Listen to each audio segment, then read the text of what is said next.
আমরা দেখেছি গত 2 দিন যাবৎ এক ধরনের ভয়ের রাজত্ব কায়েম করার চেষ্টা করা হচ্ছে। কিন্তু অন্তর্বর্তীকালীন সরকার সঙ্গত কারণে এই আইন থাকা সত্ত্বেও তার কিন্তু ব্যবহার করা হয়নি। শুধুমাত্র এক জায়গায় সেটা ব্যবহৃত হয়েছে, আর কোথাও সেটা ব্যবহৃত হয়নি। সঙ্গত কারণেই আমরা গণতন্ত্রকে মূল্যায়ন করতে চেয়েছিলাম এবং সেখান থেকে স্থানীয় সরকার নির্বাচন দেওয়ার এক ধরনের সদিচ্ছা থাকলেও রাজনৈতিক নানা ধরনের বাস্তবতা আপনারা জানেন সেটা দেওয়া সম্ভব হয়নি।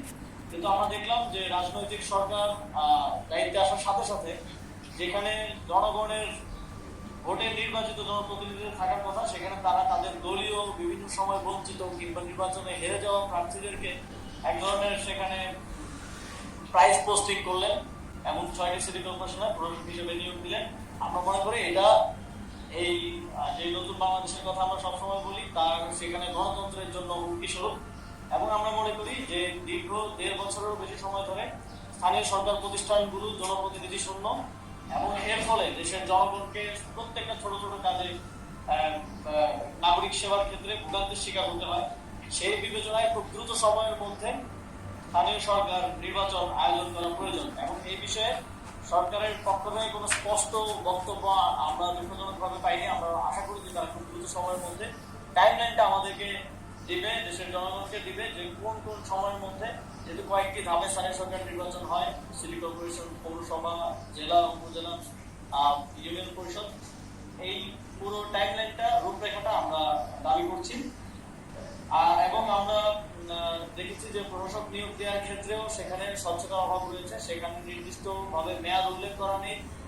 সেখানে প্রজ্ঞাপতি দেখে মনে হচ্ছে যে হয়তো তার প্রশাসক থাকবেন এইভাবেই সেখানে লেখা আছে, অথচ সরকারের যে কোনো চুক্তিভিত্তিক নিয়োগের ক্ষেত্রে কিন্তু সময় সীমাটা উল্লেখ করা গুরুত্বপূর্ণ। 6 মাস, 1 বছর, 2 বছর, স্বাভাবিকভাবে আমরা এই প্রক্রিয়াতে দেখে থাকি সরকারের চুক্তিভিত্তিক নিয়োগগুলো হয়ে থাকে। আমরা আপনারা জানেন যে আমরা দেখেছি গত 2 দিন যাবৎ এক ধরনের ভয়ের রাজত্ব কায়েম করার চেষ্টা করা হচ্ছে। আমরা মনে করি যে যেই পুলিশের মাধ্যমে এই যে বিভিন্ন জায়গায় রেডের নামে সাধারণ জনগণকে এবং সাংবাদিকদের উপর হয়েছে, আপনাদের কয়েকজন সহকর্মীর উপর হামলা হয়েছে বলে আমরা জেনেছি। আমরা এই ঘটনা জানাই। আমরা মনে করি সরকার এটার মাধ্যমে জনগণকে এক ধরনের ভয়ের মধ্যে রাখতে চাচ্ছে, একটা ভয়ের মেসেজিং তারা করতে চাচ্ছে।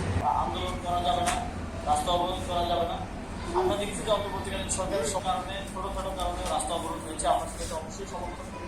এবং আমরা মনে করি যেহেতু একটি নতুন সরকার গঠন হচ্ছে, তাদেরকে তাদের কাজ করার ক্ষেত্রে এতটুকু সহযোগিতা জনগণের পক্ষ থেকে করা উচিত যে অকারণে অযোচিতভাবে যদি কেউ রাস্তা অবরোধ না করে। কিন্তু একই সাথে কারো যৌক্তিক দাবিতে আন্দোলন করার, ভয়েস রেজ করার, কথা বলার অধিকারকেও আমরা অধিকার বঞ্চিত না হন সেটা নিশ্চিত করা আমাদের দায়িত্ব। এবং প্রিয় দর্শক, এতক্ষণ সাথে থাকার জন্য ধন্যবাদ।